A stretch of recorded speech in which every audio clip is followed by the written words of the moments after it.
Welcome Home Go, inspiring you to find ways to serve, engage, and make a difference. Making it easier for you to find hope in your busy world. Our original production on Good Life 45, where hope happens. Go, make a difference. Hi everyone, I'm Barbara Beck and I want to thank you for tuning in to Welcome Home Go. 30 minutes of discussions on challenging topics that will inspire you to go, make a difference. This shorter version, a spin-off of Welcome Home, was created because we know you're super busy. So we've made it even easier for you to find hope, to grow in your faith walk, and then go and make a difference in this challenging world of ours. You'll still get the same meaningful, inspiring discussions on topics that we believe Jesus would want us to respond to by serving wherever we're called. Our focus on Welcome Home Go is to encourage you to find ways to serve that fit your lifestyle and your set of God-given gifts. These next few minutes together, let's listen and learn how to mobilize our families, our friends, our people, and do something to make a difference in someone's life. Maybe it's just one person, but go, serve, be the hands and feet of Jesus, and enjoy with me now. Welcome Home Go. Go, make a difference. Oh, viewers, I am so glad that you're here with us today because this is such an important program. When we talk about being an image bearer of the King, oftentimes it's nice to say, who is that person? Where is that person? What is that person doing? We have two really cool examples of image bearers here on the set with us today, and they're going to be telling their stories and talking a little bit about what it actually means to be an image bearer of the King. And I want to welcome today, he's been here before, but he's back again from Grace Medical, Dr. Marvin Hardy. Thank you so much for being here with us again. Well, thank you, Barbara. It's great to be here. I want to say you're a superstar, but I'm going to not say that, and instead I'm going to say you are an image bearer of the King. Well, thank you. Thank you for what you do, and we're going to be talking about what you do, but I want to also introduce Margarita Rodriguez. Thank you for being here as well. Oh, thank you so much. And you have a story to tell, and it's going to be an image bearer story, and we're going to be talking about what God has done in your life and is continuing to do to heal you because you have had a real challenging journey, right? Yes, absolutely. All right, before we tell your story, let's let Dr. Marvin Hardy tell us a little bit about Grace Medical. Great. Well, Grace Medical Home is a Christ-centered doctor's office in downtown Orlando for the uninsured low income. It's what I love about it's reverse qualifications. If you're uninsured and poor, you qualify. Wow. And it's a place of continuity. Most uninsured don't have a place to go to over and over again for their health care needs. And so at Grace, that's what we strive to do, to be there for our patients, for their primary care needs, their specialty care needs, their mental health needs, their spiritual care needs. We kind of embrace the whole person. Yeah. And so it's been great. We've been open now about 8 years. And you started there 8 years ago, right? Weren't you the first Yes. physician? One of the first, yes. Okay, can I say that you were instrumental in helping start this ministry as well? That's right. Don't be humble, Marvin. Tell us about it. That's Did you just have because you were in private practice That's right. and you were doing great. What would make you leave a lucrative private practice to start this center? Well, I appreciate that question. There was a burden on my heart that just wouldn't go away. I grew up here in Orlando, and I just felt more and more uncomfortable about how were the uninsured, low income being taken care of. Who's following their problems? Where do they turn to when they need to go to the doctor? Yeah. And we know nationally around 86% of the uninsured are not a part of a medical home, a doctor's office that provides continuity. So it just didn't feel right to me. It felt like I was being disobedient if I didn't do something. So that's when I kind of took that first step. So compare for us, Dr. Hardy, what it was like being a private practice physician with going to work every day and seeing people like Margarita. Yeah, that's a great question. When where I was working in private practice, after I was done seeing the patient, we would hand them a prescription for their medicine, or here is to go get your ultrasound, or here is the name of a specialist you can go see. And the visit was done. It was very quick. At Grace, that's where all the work starts. There's no system for the uninsured. And so we bring in a team of folks, whether it's social workers or counselors, or people that help coordinate their care at the end of the visit to help with the medications, to help get to a specialist, to help get that imaging study that they need. So that's what makes it fun, is the adventure that's there, and that we have to put us on our knees every day. Do you love going to work every day? I do. My car happens to kind of just drive me there. You know, I have to just ask you this. I am insured. Can I come? I mean, just to do what you're doing for the whole person. That's what I love about what you're doing. Not only your heart, but I mean, it really is. The doctor knows that person's name. How many people that are underinsured or uninsured don't have a primary practice doctor who knows their name, right? That's exactly right. And that's what at the heart of a medical home is relationships. And we're hoping to form strong relationships with our patients, to encourage them in a relationship with God. But you're exactly right. We want to be that place where when they come in the doors, that they're embraced, they're welcomed, they know that this is a safe place. Their name is known there, their chart is kept, and you're exactly right. That just doesn't happen with the uninsured. And that's why I call you an image bearer of the King, because if we are, and we are all created in the image of God, then every person is important, whether they have resources or whether they're totally uninsured, whether they're a homeless person or whatever. You, Marvin, make people feel good about who they are. Well, thank you for that. And I appreciate that, because we believe everyone who comes through that door, no matter what they're going through, is an image bearer of the King, and they have worth and value and dignity. I love that. So I love that. What's the future going to look like for the? I call it Grace Medical Center, but it's Grace Medical Home, and right? That's right. And a home it's not a place you spend the night. It's not a nursing home. There's no beds there. Right. But a medical home is simply a doctor's office that provides continuity. Yes. And so that's again what the uninsured don't have. Right. And so we've been open 8 years. We're kind of running into each other down there. I can imagine. We've had to limit the amount of patients that come through at times, and even have had to limit the amount of doctors that want to volunteer. And so we're fortunate enough to be moving to a new facility in about a year from now. So that is great. We're excited about that. So it's bigger and better and will accommodate more people. Yes. Because right now there's a waiting list to get in, right? There's a waiting list. Which is really sad in a lot of ways. So how do you reconcile that in your mind? I know it must be painful for you to see that. No, it is very hard. But we've always had a waiting list because the need is great. Yes. When we first started, the uninsured rate in our county was around 25%. It's much better. It's below 20% or around 15%. But that's still now. a lot of people. There's still a lot of people. Yeah. So it is hard. Absolutely. Well, thank you so much for what you're doing. You have always been amazing to me. I know your parents well, and I know you had some good Christian upbringing, right? That's right. To have the kind of heart that you have. I have big-time encouragers at my house, that's for sure. Yes, that's great. All right, Margarita, here's one of your patients. Margarita came several years ago to Grace Medical Home. You were uninsured, and why did you go? Tell us about your story. Well, during that time, my husband and I decided to go into full-time ministry, and that was a big leap of faith for us, and that also meant no insurance at that time. And I ended up coming to Grace Medical Home because I found a lump in my breast. I thought I might as well get that checked out. I'm sure nothing's wrong, but I needed to find a place that would be able to help me. I was referred to Grace Medical Home, and I love the fact that it's called Grace Medical Home and not Grace Medical Office. Right. Because definitely when you walk in, you feel like you're walking into a place where people are going to take good care of you. Unfortunately, there was a big waiting list. I was not going to be able to get in and get seen right away. I was going to walk out, and in that very moment, one of the staff at Grace Medical Home called me into his office, and the first thing he said is, "Can I pray for you?" Amazing. Which he did. Have you ever been anywhere like that? No. That wasn't church and somebody said, "Could I pray for you?" And honestly, nobody knew who I was there. Nobody knew I was a pastor's wife. Nobody knew that I was Christian. But I know that God knew what I needed in that moment. And I think that Grace Medical Home doesn't only just provide you with that medical care, it's also that spiritual nurturing. And I think I needed that first before anything.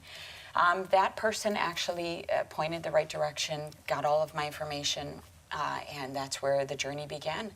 I was diagnosed with stage 2 breast cancer in 2013, soon after that visit. And so that was very a very challenging part of my life to hear that news. Did you feel like, Margarita, you were in a place where this was going to be okay? I mean, this was not a special, there are no specialties here. It's a right? Well, no, that's what's happened over the past 8 years. We started as primary care, and now there's about 20 to 25 specialists that come to Grace once a month that help. Wow. And so, but we also have folks in the community that kind of help us now, whether it's with unique needs like Right. this or So you other can more send basic her needs. to Yes. the place that was going to meet that unique Most of the kind time, of a yes, need. we Okay. still have to- All right. So you Right. know now you have cancer. You know you're going to get some good care. What happened after this? Well, Grace Medical Home embraced my family. I have 2 small children at that time. It was a moment where it was challenging for them as well.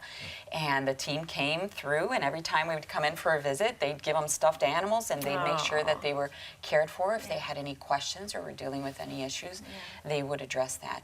But Grace Medical Home has a great partnership with other places that were able to get me the help that I needed as far as mammograms or a biopsy, which that's where I was. I was in that place where I needed to get care quickly. The type of cancer was aggressive, and they took the necessary measures to make sure that I was taken care of very quickly. So that was kind of a whirlwind with 6 months of chemo right away, and you know, the whole part of just having surgeries and kind of losing yourself in all of that. And trusting other people, but you Right. don't really know that well. These, you know, you didn't have a relationship with these people. Right. You obviously have a relationship with them now. Right. So were you concerned about that part as far as the quality of the care that you'd be getting there? Were you ever concerned? I think with talking with all of them there, they were very knowledgeable. They made sure that I knew what the process was going to be. It's different when you go into a place where you know there are a bunch of professionals. They know what they're doing, but you're kind of in the dark about what's going on. They always made me feel a part of what the process was going to be. If I had any questions, if I was concerned about what the journey was going to be like, they walked me through every step. I think that's part of making you feel comfortable where you are in a home, because they make you feel you're a part of what's going on. Well, and you're not a number. You're a Correct. person. They know you. Yes. They know your name. After the chemo, 6 months of chemo, then what? Well, then there were surgeries, multiple surgeries, not just one. There were quite a few.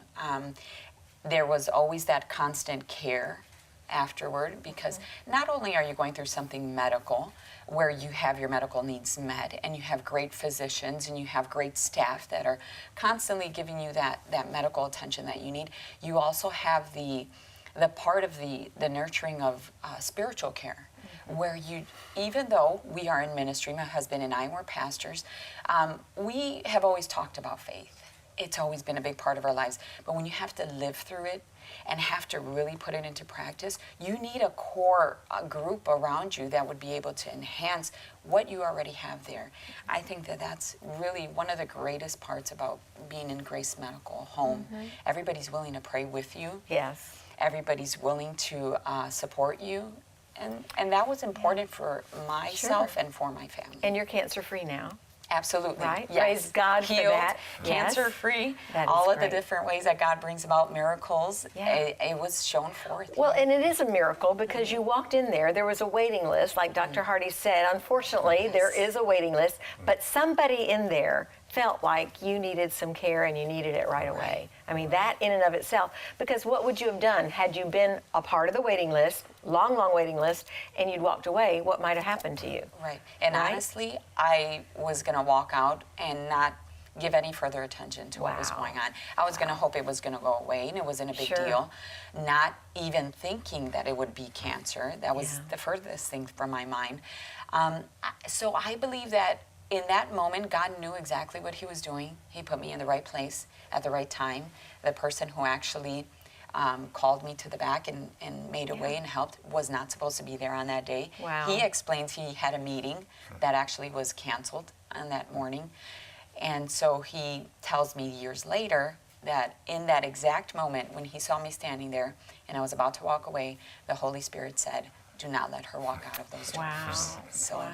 that for me is just such a joy to know that God just purposed and Yes. planned every person to be in that place at that moment. So I thank God for Grace Medical Home and for His perfect plan. How always about being an working. image bearer? You feel like you're an image bearer of the King? You think He cares about you?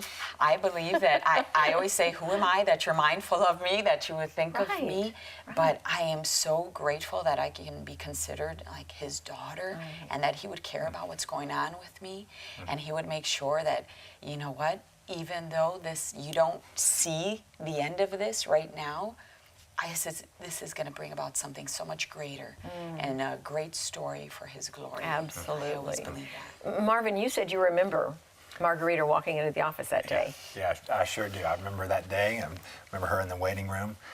Margarita's story speaks to the burden, I believe, that many folks without insurance have. They come in, you can see the desperation in their face. They don't know where to go. They don't know how care is going to be taken care of. Right. And there's so many facets to helping someone in those situations. It's more than just medicine, as you heard. Absolutely. And so. So how do you figure out who to prioritize when you have a waiting list? Much prayer. We're fortunate that we've been able to see more and more over the past several years, but the need isn't steady. It goes up and down. Yeah. So we have to prioritize and pray, and we meet every week as a staff to talk about how we're going to do Cases this. and who the Yes. people are and who That's you right. can call in and bump up to the top That's of the right. waiting list and that sort of thing. It gets us on our knees. It gets us talking to other people in the community to try to help as well. And so. See, I can't So it's all good. imagine going to a center like that, a home, medical home, where I know my doctor and the staff and the nurses and everyone there, That's that right. they would be praying for me. Yeah. I mean, how powerful is that? That's right. Were you part of the bringing about Grace? Yes, from the you're Yes, talking about from the very beginning. Yes. Tell me the story. Yeah, so well, it's a long story, but I was in private practice, and after a while, it just felt like I was driving the wrong direction. I grew up in Orlando and read about the needs. It just broke my heart. And then after I kept a article about a Christ-centered medical practice in Atlanta by my bed for 4 years before I did something about it. And I finally rolled over and told my wife, we've got to go visit. And so after visiting, just felt God's encouragement. And then there's multiple leaders in this community and people just that were excited to do the same thing. And so we all kind of found each other, and we're a team of folks that started working on Grace. And so that whole team is still present today and still enthusiastic about the mission. So That it's is an great. amazing story, and I know that God has blessed you and honored you because of your heart. But to give you that vision, and then for you to go ahead and do something out of obedience to be That's right. one of the founding fathers Yeah. of this incredible home. And I could have stayed where I was, but I would have been Yeah. miserable. And, Yeah. and so I'm just grateful for a lot of people along the way to help encourage me. Grace must have some needs, financial needs. How do you keep going? How do you operate? How do you get paid? Oh, great. Well, we are great question. We're a not-for-profit, and so the first thing we always ask folks is just to pray for Grace. Pray for God's will to be done. Pray for Him to be honored in all we do, and we'll be there as long as He wants us there. And so the next thing we always ask about is just if you know people who may be patients, to send them our way. Or if you want to volunteer, please let us know. We need nurse volunteers and physicians and folks to help at the front desk and stuff. And then the last is if you feel led to give. I can tell you that the money that's given goes to help folks like Margarita. Right. That's Right. what it's there for. And so. What is your vision for how, I know you said there's an expansion coming up in the fall of 2019. Yeah. What do you see in that brand new facility and all the maybe are there more specialties? Are there some dentists and doctors and other people? I mean, where's it going? Yeah. So I guess the big hope is to have a holistic, integrated, comprehensive medical practice for those that aren't used to receiving it. That's Christ-centered. And that's what we're shooting for, where relationships are being formed and folks are being encouraged in their walk with Christ. And so at our new facility, we'll be able to integrate dental care is what we're shooting for. Good. We have a strong mental health team. We have, like I said, around 20 to 25 specialists that come once a month to help out as well. So that's what that's Can you do kind of sonograms there? Do you do babies? no, we Not yet? have the ability to do some sonograms now. Okay. But again, everything that is at Grace has been given. Wow. So we rely on folks to donate, just so we're able to help people in our community in need.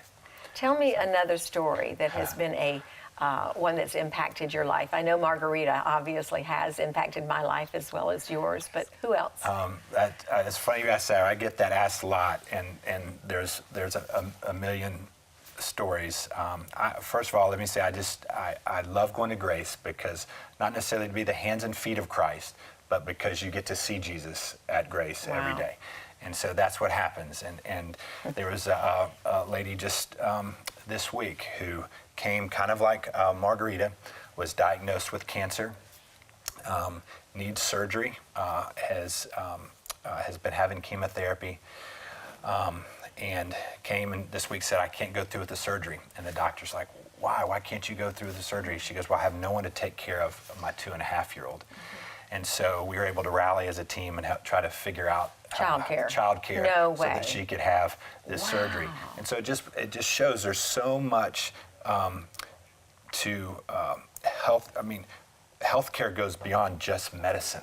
So if we don't help our patients in these other areas, whether it's spiritual care or try to figure out their child care situation, that they're not going to get more healthy. And so we try to take a holistic approach at that. So what do most of your people look like? I mean, Margarita, you have a full-time job now. You're a minister, a pastor. Kingdom what? Conquers. Kingdom Kingdom Conquers in Kissimmee. That's a mouthful. So what are What do they look like? Okay, about 2/3 of our patients are below the poverty line. About 2/3 are women, a third are men. But we tell people all the time, there are folks in our community that you run into every day. Might be a worker at the grocery store, might be someone doing construction, it might be a pastor at a church. I went to Edgewater High School, and when we first started, there was 5 people from my high school that were patients of ours. So there's folks that you see every day, and you just don't realize. Our patients come from all over the county. So. Well, thank you for what you're doing there. And Dr. Marvin Hardy, I know God's going to continue to bless your efforts in that ministry. Grace Medical Home is just incredible. I have seen it. I have toured it. I know what you guys are doing. I hadn't met Margarita before, but it was an honor to meet you and to hear a little bit of your story. So thank you both for being here with us today. And viewers, you can get more information about Grace Medical Home if you want to go to the website that's on your screen right now. It is a definite ministry to help those who are uninsured in our community. And if this is something that God is tugging on your heartstrings to be a part of, please call, volunteer, be a part of a ministry.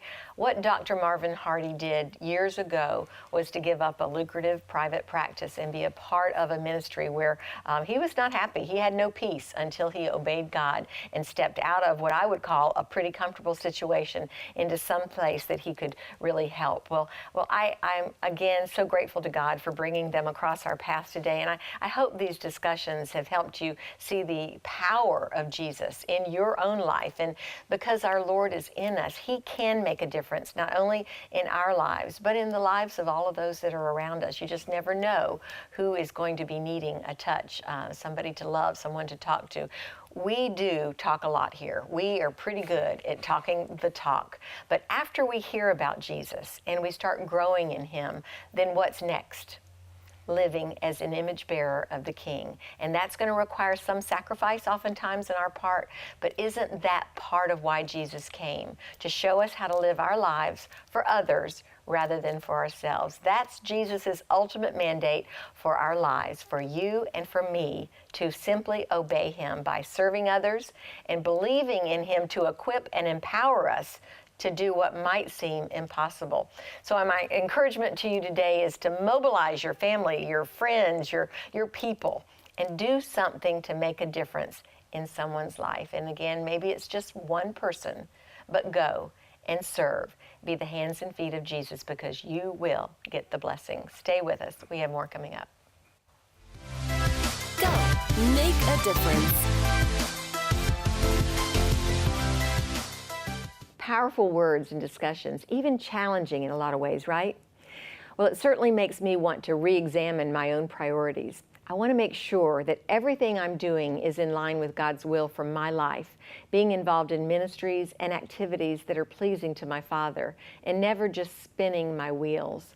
Well, I know you're super busy, and here at Good Life 45, we want to serve you in the best ways we can and make it even easier for you to find hope in this challenging world. That's why our focus on Welcome Home Go is to encourage you to find ways to serve that fit your lifestyle and your set of God-given gifts.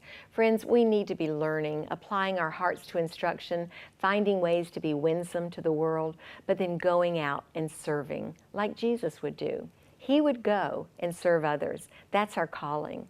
God's going to use you in ways you can't even imagine. So keep learning and growing, but take another step. You don't have to go across the ocean. Like the program you just saw, we want to share countless examples of ways you can change people's lives right here, right now. Go. Just make a difference in someone's life. And that's it for today. Thanks so much for watching Welcome Home Go. I hope to see you out there, and God bless you. You just watched Welcome Home Go, a Good Life 45 original production that makes you part of our Hope Team here on Good Life 45, where hope happens.